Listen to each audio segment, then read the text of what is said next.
zālē notiks Sporta laureāts 2013.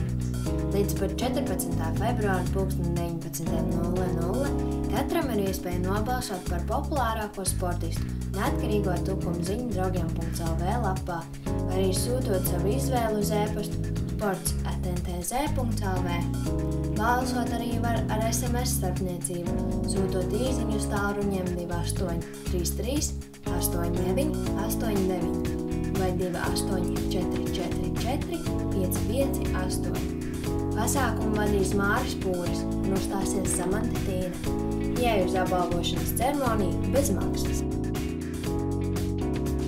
Akciju sabiedrība Tukuma piens sācis ražot Baltijas valstīs pirmās baltās ekolīnijas putras, kur sastāvā ir tikai dabīgas un ekoloģiskas izejvielas. Pircējiem būs iespējams iegādāties 3 dažādus veidus – rīsu, auzu vai pilngraudu mannā ekoloģiskās putras. Meklē jauno produkciju veikalos. 16. februārī 15:00 Tukuma kultūras namā mazajā zālē Azot notiks jaunatnes teātra brīvā versija pirmizrāde Koriste. Biļetes cena €2,13.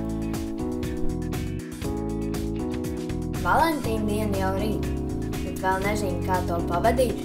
Mums ir daži ieteikumi. Rīt 22:00 Jaunpils pilī notiks mīlestības balle, muzicēs grupa Hendriks.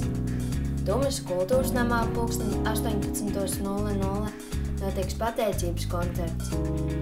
Kandavas kultūras namā 19:00 notiks mīlestības dienai veltīts koncerts Daudz laimes. Zantenes kultūras namā 20:00 notiks Valentīna dienai veltīts pasākums.